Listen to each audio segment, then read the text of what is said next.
can do it. We'll let him in the... Major personnel crisis averted. Compliment accepted.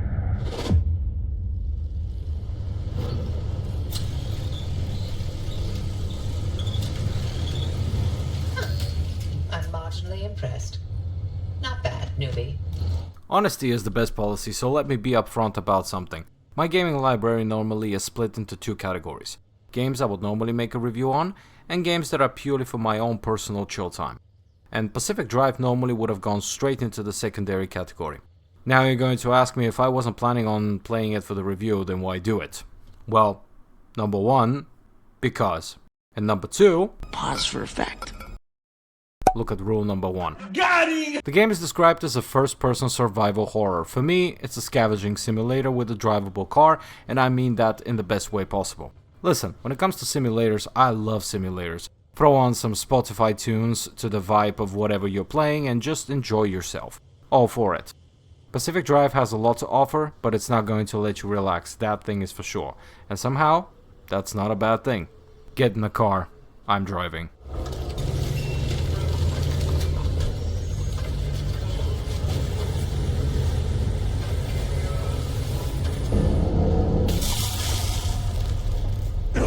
No, no, no, no, no, no, no! Wait. Wait!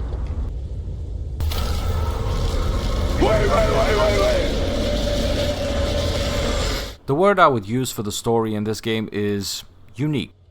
Back in the 1940s, in search of what I only assume was supposed to be the next big advanced energy source called limb waves, a series of experiments caused a cataclysmic event in the Olympic Peninsula in Washington state known as the mass hallucination. The place becomes the Olympic exclusion zone, and caused so many anomalies in the area that it makes Chernobyl look like a minor whoopsie. The zone kept expanding through the 60s until it was fully boarded up and cut off from the rest of the world in the 80s. The game takes place in 1998. You get trapped in that zone. You find a station wagon and, working together with three scientists named Opie, Francis, and Tobias, you try to figure out the secrets of the zone, how it all started, and hopefully find a way to escape. The station wagon itself also happens to be inhabited by an anomaly called a remnant, which makes the car kinda alive, but not exactly. Either way, between the wagon, the remnant, and the three scientists, it's up to you to survive and hopefully get out before you become a permanent fixture of the Olympic exclusion zone yourself. That's the gist of it. The story gets fed to you mostly through conversations between Opie and the other two that have been forced to set their differences aside for the sake of your survival. There are also mountains of lore scattered across pretty much every object and tool you encounter, and on first read, a lot of it feels like reading someone's personal diary. The story is genuinely good, but the gameplay outshines it by such a large margin that you'll practically forget there is a story happening at all. And I say that as someone who loves a good narrative. I found myself tuning out whenever something new was happening story-wise, and I really needed to muster the power to concentrate on it. The same way you're probably tuning out right now when I say, if you enjoyed this video... I understood that reference. The issue is really about delivery, and since it's more of a design choice than a story one, I'll save my full opinion for the design chapter. But I will say this, you can write the most engaging story ever put to screen, and it won't matter if the player is too overwhelmed in the moment to actually absorb it. Reading through what amounts hundreds of diary-like entries, I can absolutely see the appeal of the world building here. I even came across an article where it says that someone bought the rights to adapt it to future TV series. Whether that's gonna actually happen? No idea. I spent a long time getting to the end of this game. When the credits rolled, I had clocked around 27 hours. Oh my god! If I had to strip out everything except the story and speedrun it, I genuinely don't think it would have made more than an hour or two at most. Story? 4 out of 5 stars.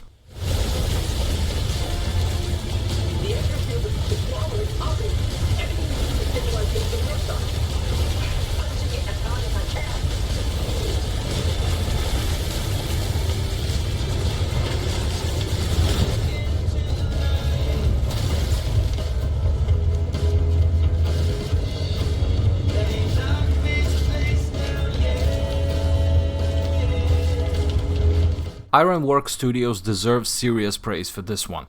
There is literally no moment in this game where you just sit and do nothing.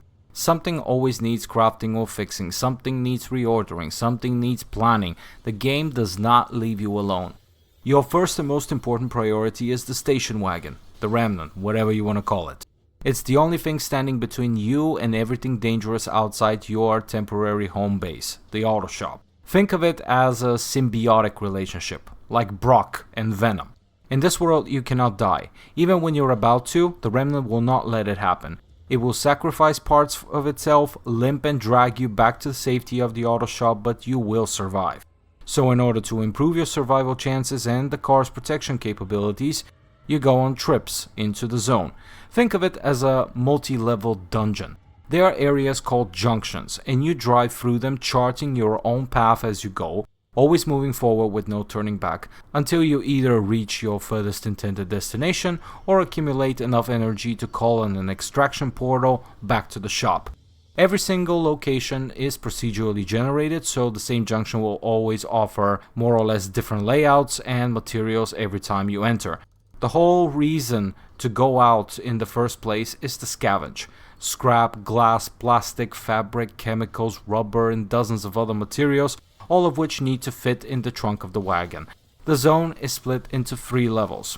The starter zone is the quietest. Basic resources are available through abandoned houses, farms, and science trailers, using variety of tools from heavy-hitting hammer, a scraper saw, which will help you strip down all doors and panels of abandoned cars for materials. You keep going until you run out of inventory space, your tools break down, or you hear the disaster siren, which means the junction is about to go haywire and it's time to move on or extract. The most important thing to keep your eyes open for at any junction is what are called anchors, small orbs packed with compressed energy that, once detached from the spot, they start or accelerate a tickling countdown. A tickling countdown? Tickle, tickle, tickle, tickle, tickle. What's all this? The most important thing to keep your eyes open for at any junction is what are called anchors. Small orbs packed with compressed energy that, once detached from their spot, start or accelerate a ticking countdown on the junction's stability. Gather as many as possible if you want to be able to call an extraction portal later. As for what else you'll find out there are anomalies and what I'd loosely call enemies on your trips. Abductors and road spikes, radiation or corrosion pockets, among other things. They're designed more as a hindrance and, more accurately, an annoyance than something genuinely trying to kill you. You have no weapons, you cannot kill or destroy any of those anomalies or enemies, so the only option is to learn fast how to navigate around everything. That was level 1. The mid-zone brings fewer available materials, more obstacles, more advanced enemy types, and much shorter clock on the junction stability. The payoff is access to rare materials you will need later back at the shop. The deep zone, or level 3, is where the enemies stop being merely annoying and they start being straight up abusively annoying. Now, what do you do with everything you've collected? Well, you craft.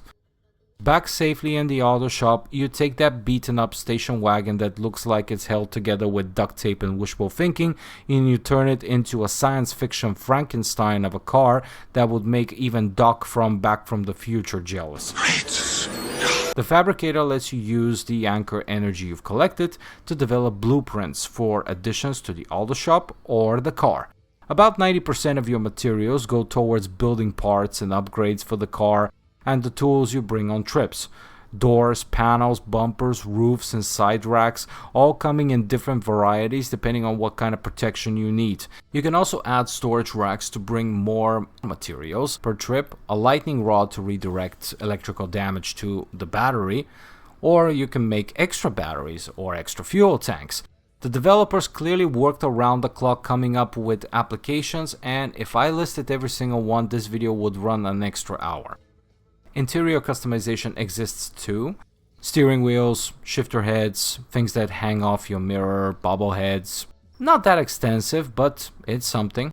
The remaining 10% of materials goes towards auto shop upgrades. mostly extra storage lockers to build up a bigger inventory of resources back at home so you can always have what you need to craft on demand. The auto shop is also where you recharge, refuel, and repair the car using dissolving putty or a blowtorch. Sometimes it's faster to just craft a new replacement part, throw the damaged one in the matter deconstructor, and recycle it. Fix and prep the car, plan the next trip, get in and go. Rinse and repeat. How many times? Ungodly number of times. Upgrading and customizing the car is honestly the most addictive part of the whole game, more than navigating the junctions themselves. And nothing hits harder than wanting to build a specific upgrade and finding out you're one ingredient short. But that situation is going to happen. And that's going to happen a lot. The car itself is very maneuverable. In the junctions you can drive everywhere as long as you have enough grip. You can stay on the main roads, but if you want you can go fully off-road. Anything except big trees and massive objects, you can smash through it. Of course, your car is gonna take damage, so think about that. Overall, gameplay, 5 out of 5 stars.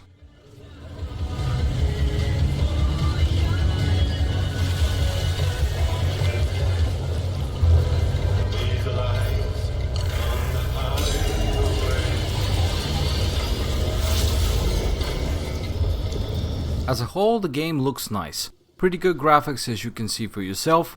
The sound design is picked well and convincing. There is a music in the game in the form of a radio, which you also have in the car as well. None of the songs were particularly my taste, but they share a common theme. Think of it as one of those road trip playlists you stumble across on Spotify. And for the most part, it fits. I said that the game is said to be a survival horror. I get the survival part of sorts, but horror, this game is not. The only arguably horror element is the abundance of sounds when you're out and about in the junctions. The devs have used the horror movie Weird Sounds 101 pack and jammed every single one in there.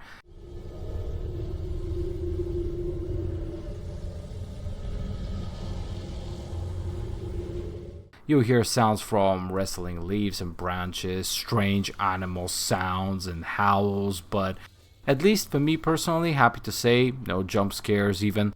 Moving on.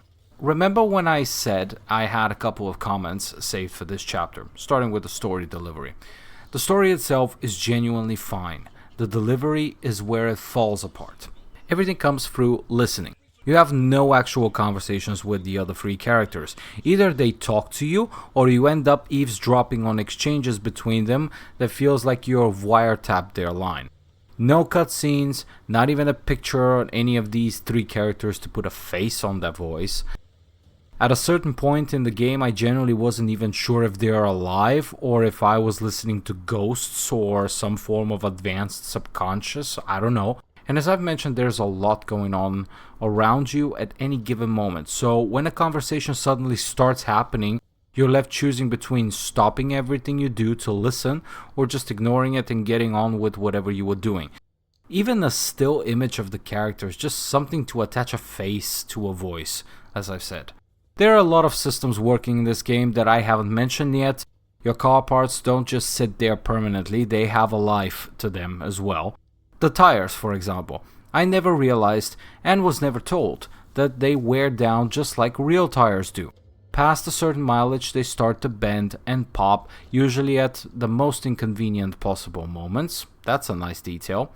Or your extra fuel tank that you placed in the back seat slowly starts to rust and starts to leak.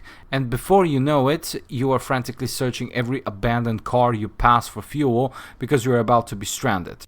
The reason it took me 27 hours and not something like 10 to reach the credits was largely down to figuring out where do I find specific materials, specifically the rarer kind. Things like the marsh eggs, tree candy, thermosap crystals, specifically those last ones, that I desperately needed at the auto shop to unlock specific upgrades so I can progress far enough in the story to access the level 3 zones. Now, I did try accessing those zones before I was ready. Because, as a typical gamer, when I saw do not enter, dead end, I thought, oh, The game probably just thinks I'm not leveled enough. Let me be the judge of that. That dead end do not enter was not a suggestion, ladies and gentlemen, and people in between. That game was basically telling me, English, motherfucker, do you speak it? My name is Jeff. because once I got there I realized I had trapped myself. No extraction options, no going back, no going forward, as advertised, literally a dead end. The only way out was to quote-unquote die and lose roughly 70 to 80% of everything that I had spent the last hour and a half gathering, to come back with half a car and wondering if I even have enough materials left in the shop to repair it. Yeah, that happened to me. And you know what connects all of this? The tires, the dead end, spending ages hunting for rare materials. It's what I consider the biggest flaw of this game. None of that information is found in the game, or if it's found, in a very convoluted way.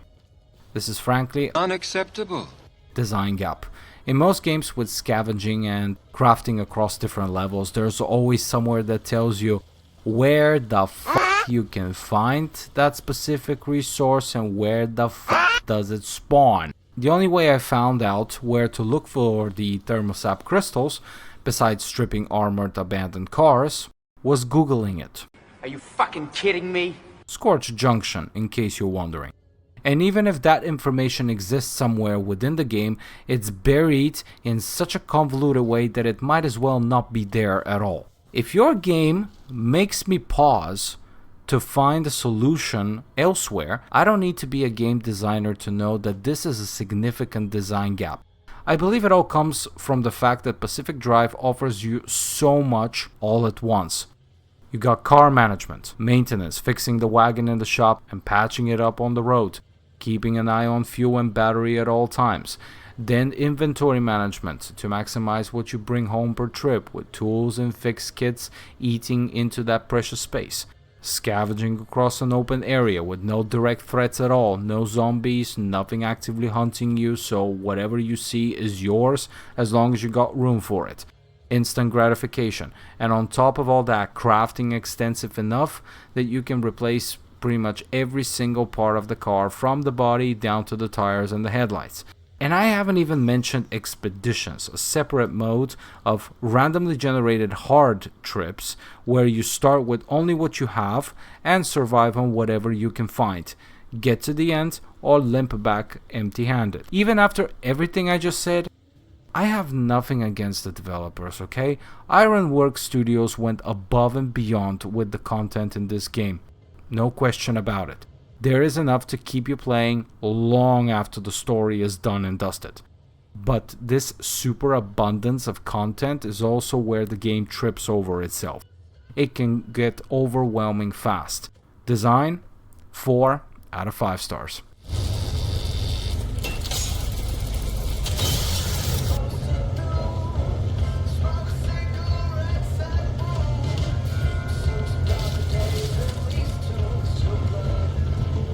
In case it hasn't become clear, this game is bursting at the seams with content and ideas enough to keep you occupied for hours and hours on end.